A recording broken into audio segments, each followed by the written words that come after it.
I never thought my retirement would lead to uncovering an international espionage ring. All I wanted was peace and quiet after 20 years of military service. That old farmhouse sitting on 5 acres looked perfect when I first drove up the gravel driveway, far enough from neighbors to work on my vintage military vehicles without disturbing anyone, but close enough to civilization for conveniences. The property had character, history, and most importantly, freedom. Or so I thought. The day I moved in was one of the happiest of my life. After years of following orders and living in military housing, I finally had a place to call my own. The workshop behind the house became my sanctuary. I spent most days there, restoring old military vehicles as both therapy and supplemental income. My pride and joy was a 1952 M274 military utility tactical transport. Most civilians would call it a tractor, but to those of us who served, it was a mechanical mule. This particular one had been with me during my final deployment. When the military decided to decommission it, I pulled every string possible to purchase it legally. That tractor carried more than just equipment during operations. It carried memories of fallen comrades and missions that never made it to the history books. For the first few months, everything was perfect. The rhythm of rural life suited me. Wake up at dawn, work in the shop, take occasional restoration jobs, and enjoy the sunset from my porch. I noticed cars occasionally slowing down when passing my property, neighbors I had never met watching from a distance, but I dismissed it as curiosity about the new resident. Small towns have their own ways, I figured. The letter arrived 6 months after I moved in. Official letterhead, formal language, and an accusatory tone that made my stomach knot immediately. According to this document, I was in violation of multiple homeowners association regulations regarding unsightly equipment storage and unauthorized commercial activity. The letter demanded I attend the next HOA meeting to address these violations or face financial penalties. I read it 3 times, growing more confused with each reading. I had thoroughly researched this property before purchasing. There was no HOA. The original deed from 1932 specifically noted the parcel was exempt from community covenants established in later years. Someone had made a mistake, and I was confident a simple conversation would clear things up. I could not have been more wrong.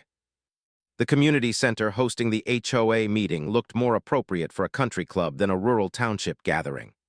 I entered wearing clean jeans and my least worn button-up shirt, immediately feeling underdressed among the polo shirts and summer dresses.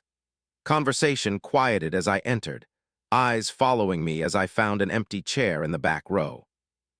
The meeting progressed through typical agenda items: community landscaping, upcoming social events, property value reports, until finally reaching covenant violations. "Mr. Daniels, would you please stand?" The voice carried across the room with practiced authority. I rose, facing a woman seated at the center of the board table. Her platinum blonde hair was styled in an immaculate bob, designer glasses perched precisely on her nose, and a silk scarf draped around her neck despite the summer heat. Everything about her projected wealth and power. "I am Corinne Wellington, president of Meadow Creek Estates Homeowners Association," she said, not bothering to look up from her papers. "You have been operating a commercial enterprise and storing military equipment visible from the road, both clear violations of our community standards."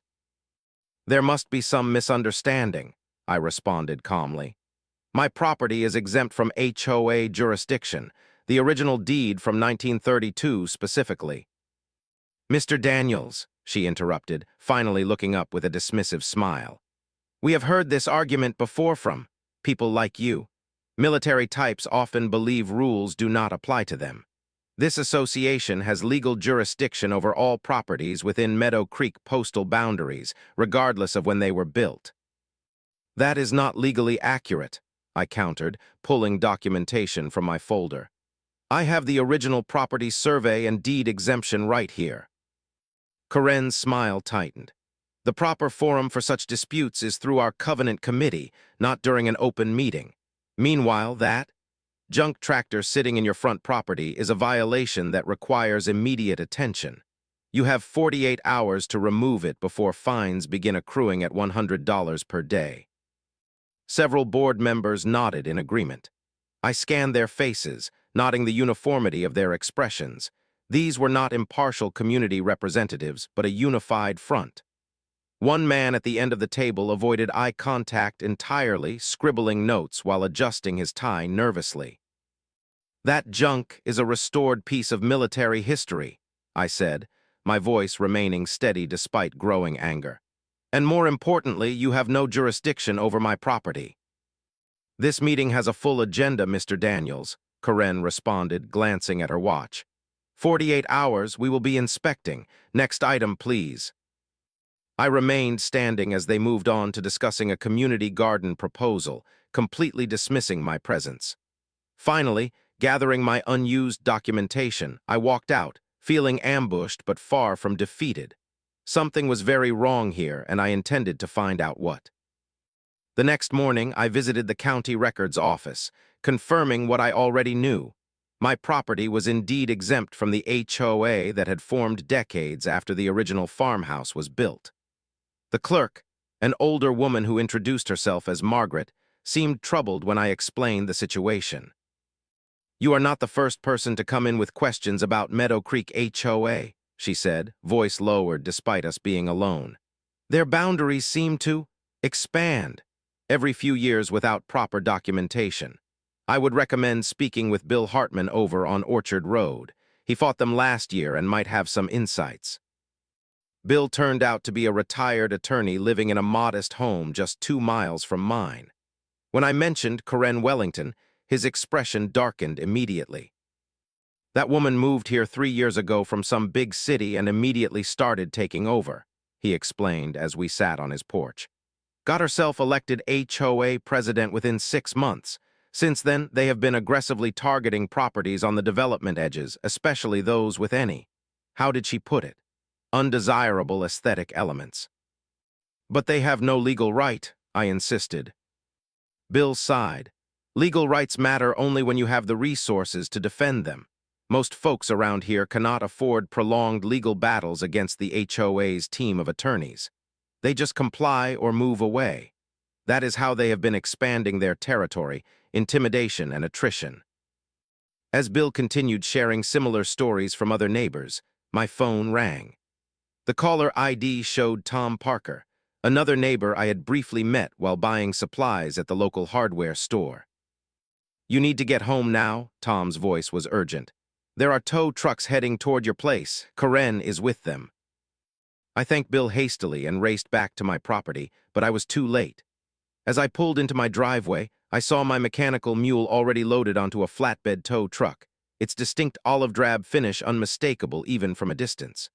2 men in company uniforms were securing it with straps while a police cruiser idled nearby. And there, watching from her white luxury SUV parked across the street, sat Karen Wellington, sunglasses hiding her eyes but not her satisfied smile. I parked haphazardly and ran toward the tow truck, documentation in hand. "You cannot take this. This is my property and it is exempt from HOA regulations," I shouted, waving the papers from the county office. The tow truck driver looked uncomfortable. "Sorry, sir. We are just doing our job. The HOA has filed paperwork claiming this vehicle violates local ordinances. We have authorization from the township." The officer, young and clearly uncomfortable with the situation, approached cautiously. "Sir, I understand this is upsetting, but this is considered a civil matter between you and the homeowners association. If you have documentation proving exemption, you will need to present it through proper channels." "I have the documentation right here," I insisted, showing him the county records. "This property is explicitly exempt from the HOA's jurisdiction." "Then you will need to take that up with the courts," he replied, avoiding eye contact. "For now, the township has authorized this removal based on formal complaints about ordinance violations." Karen chose this moment to exit her vehicle, walking over with practiced confidence. "Mr. Daniels, this unpleasantness could have been avoided if you had simply complied with community standards. The vehicle will be stored at our impound facility until our next monthly meeting when you can present your case properly." "You know very well my property is exempt," I said, struggling to maintain composure. "This is theft, plain and simple." Corinne's smile never wavered. The proper forum for such disputes is through our Covenant Committee, as I already explained. Perhaps next time you will take our notices more seriously. She turned to the officer. Everything is in order here, correct? The young officer nodded reluctantly. Legally, yes, this appears to be a civil dispute. I stood helpless as the tow truck pulled away with my prized possession secured to its bed. Corinne returned to her vehicle, but not before giving me a final glance that confirmed what I already suspected. This was not random harassment, but something targeted and deliberate. As the vehicles disappeared down the road, I knew this was far from over. What Corinne did not realize was exactly what she had just taken. What no one in this quiet rural community knew was that my mechanical mule was not just any military vehicle. During my final deployment, that particular tractor had been modified for a specialized classified operation.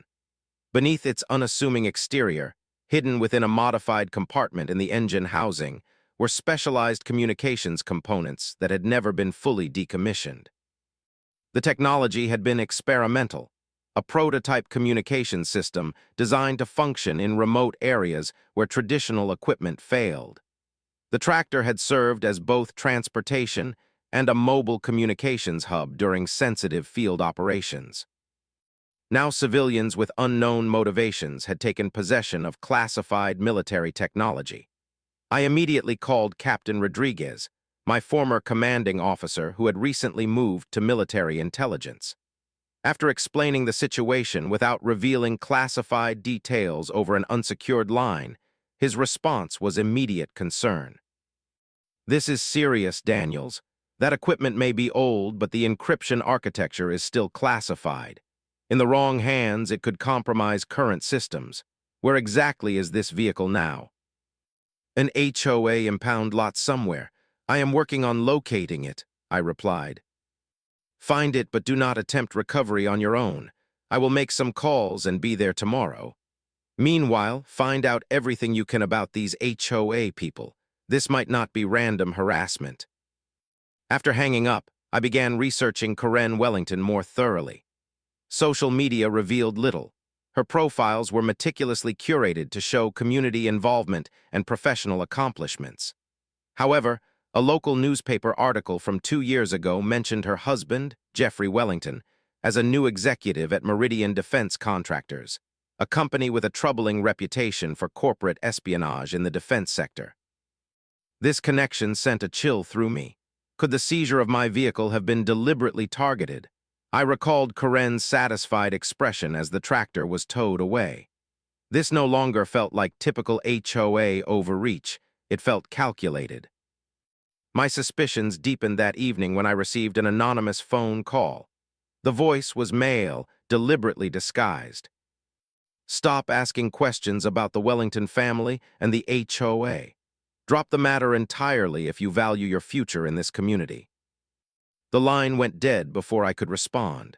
Rather than intimidating me, the call confirmed I was onto something significant. I spent the night securing my home and preparing for whatever might come next. By morning, I had formulated a plan to investigate the HOA's operations methodically while waiting for Captain Rodriguez to arrive. The county courthouse proved invaluable for my investigation. Public records revealed that Corinne Wellington had indeed moved to the community just 3 years prior, quickly securing the HOA presidency through a special election with suspiciously low voter turnout. More concerning were the property records showing multiple homes seized by the HOA for alleged violations over the past 2 years. In each case, ownership had transferred to different limited liability companies that, with further research, all traced back to the same registered agent, a law firm representing Meridian Defense Contractors. I visited several former homeowners who had lost properties to HOA actions. Their stories followed a disturbing pattern. Martin and Alina Jenkins, a retired couple in their 70s, explained how manufactured HOA violations had resulted in fines that quickly overwhelmed their fixed income. "We could not afford to fight it," Alina explained, tears welling in her eyes. "They kept finding new violations every week. improper mailbox height, unauthorized garden fixtures, incorrect exterior paint shade. The fines compounded until we had no choice but to sell. "And who purchased your home?" I asked, already suspecting the answer.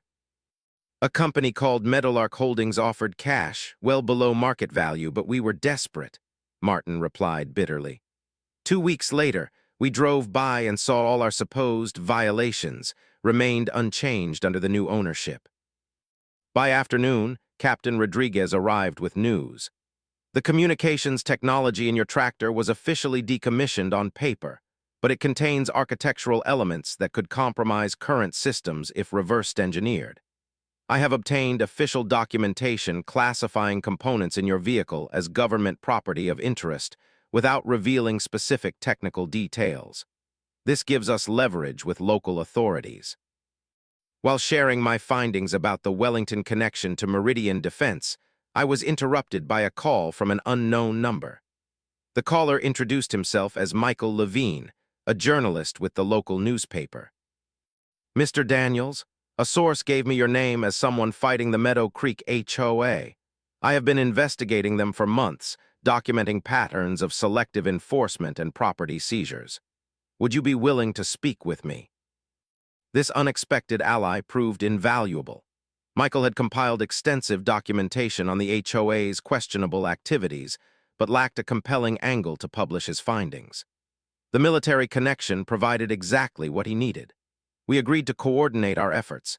He would prepare an initial story about HOA overreach in the community while avoiding specific accusations against the Wellingtons, creating public pressure while we located my tractor. Through discreet inquiries among service workers in the area, we discovered the location of the HOA's impound facility, a private warehouse registered to one of Jeffrey Wellington's companies on the outskirts of town. Captain Rodriguez arranged for surveillance photos confirming my tractor was indeed inside. With this evidence and the military documentation classifying components in the vehicle as government property, local police now had sufficient cause to take the matter seriously. The operation came together with precision that reminded me of military missions. Captain Rodriguez presented the documentation to the county sheriff, who obtained a warrant to search the warehouse based on potential theft of government property. Michael prepared his story for publication the following morning, carefully crafted to focus on HOA abuses while protecting our operations' integrity. Local residents who had suffered under Karen's regime agreed to provide statements once the investigation became public. When authorities executed the search warrant, I waited nearby with Captain Rodriguez, tension building as radio chatter indicated they had entered the facility. What they discovered exceeded even our suspicions. Inside the warehouse were not only my tractor but various items seized from other properties. Expensive lawn equipment, vehicles, and household fixtures that should have been returned to owners after violations were addressed. Most damning of all, they found Jeffrey Wellington actively working on my tractor, specialized tools spread around the vehicle as he attempted to access the hidden compartment. A laptop nearby was connected to a video call with individuals speaking Mandarin Chinese. The screen quickly closed when officers entered. Jeffrey was immediately detained, frantically insisting he was simply assessing the vehicle for safety concerns. The climactic moment came when Karen arrived at the warehouse, having been alerted by someone inside the sheriff's department. Unaware that officers were still present with body cameras recording, she burst through the door demanding to know what was happening. "Jeffrey, who leaked information about our arrangement," she shouted before noticing the officers. Her momentary shock quickly transformed into composed indignation. "What is the meaning of this intrusion? This is private property used by a legitimate homeowners association." The sheriff stepped forward. "Mrs. Wellington, we are executing a search warrant regarding potential theft of government property and unauthorized possession of classified equipment." Karen's carefully constructed facade cracked slightly. "This is absurd. We removed an unauthorized vehicle according to our community guidelines. There is nothing illegal about that." "Ma'am, we have evidence suggesting this HOA has been targeting specific properties for seizure, particularly those owned by former military personnel," the sheriff continued. Your husband was found attempting to access components in this vehicle that are classified by the Department of Defense. I know nothing about any components, she insisted, but her nervous glance toward Jeffrey betrayed her. Jeffrey is on the board of a defense contractor. He was simply assessing potential safety hazards. While on a video call with foreign nationals, added a federal agent who had accompanied the sheriff. Mrs. Wellington, we will need you to come with us for questioning regarding potential espionage activities. As Karen was escorted to a patrol car, her final glare in my direction contained pure hatred. The carefully constructed power she had built was collapsing around her, and she knew exactly who had caused it. For my part, I felt no satisfaction in her distress, only relief that a serious security breach had been contained. What began as a simple HOA dispute quickly escalated into a full federal investigation. The following weeks revealed the true scope of the operation Karen and Jeffrey had been running. Their home office contained detailed dossiers on former military personnel living in communities across 3 states, with specific notes about potential intelligence value based on service records and deployment histories. My name had been on their target list for over a year, long before I had even purchased my property. Federal agents uncovered evidence that Meridian Defense had been using HOA mechanisms as legal cover to pressure specific homeowners and gain access to properties that might contain valuable military intelligence. The shell companies that had acquired seized properties were fronts for foreign investment groups with connections to international espionage operations. Michael's journalistic investigation expanded into a comprehensive series exposing how homeowners associations across the country had become vulnerable to exploitation by those seeking power or profit. His reporting revealed that Karen and Jeffrey were merely mid-level operatives in a larger network that had recognized HOAs as perfect vehicles for legal property seizure without the oversight of normal government operations. Community members, now understanding they had been manipulated, came forward with additional evidence of abuses. Several former HOA board members admitted they had been pressured or bribed to support Karen's initiatives, fearing what might happen if they refused. The young police officer who had been present during my tractor's removal revealed he had reported his concerns about the HOA's activities to his superiors multiple times, but was told not to interfere in civil matters. As federal charges were filed against Karen, Jeffrey, and several associates for espionage, fraud, wire fraud, and abuse of power, my tractor was returned with a formal apology from local authorities. Captain Rodriguez oversaw the proper handling of the classified components, ensuring they were secured according to military protocols. You know, your stubborn attachment to this old tractor may have uncovered a significant security vulnerability in how we track decommissioned equipment, he told me as we watched military technicians carefully remove the sensitive components. Headquarters is implementing new protocols based on what happened here. Sometimes the most significant counterintelligence victories come from unexpected places. The community held an emergency meeting to dissolve the corrupt HOA and establish a more transparent neighborhood association with strictly limited powers and proper oversight. Properties that had been seized were returned to their rightful owners or compensation was arranged from assets frozen during the investigation. For many, the damage could not be fully undone. Elderly residents who had been forced to relocate, families whose savings had been depleted fighting unjust fines. But the community united to help those who had suffered most. For my part, I declined various interview requests and speaking engagements. The story had become national news, with my name frequently mentioned as the veteran who brought down a spy ring. But publicity had never been my goal. I accepted an advisory position with a state task force investigating HOA abuses across the region, hoping to prevent similar situations elsewhere, but otherwise return to the quiet life I had originally sought. My mechanical mule, now properly decommissioned and returned to fully civilian status, sits proudly in front of my workshop. Occasionally visitors slow down to look at it, but now their interest is benign curiosity rather than malicious surveillance. The property remains exactly as I wanted it, a peaceful retreat where I can work with my hands and enjoy the rhythms of rural life. Last weekend, I hosted a community barbecue on my front lawn. Neighbors who had once been strangers, or worse, silent observers of injustice, have become true friends through our shared ordeal. As the evening sun cast long shadows across the gathering, Bill Hartman raised his glass in a toast. "To freedom," he said simply, "from tyranny both foreign and domestic." I could not have said it better myself.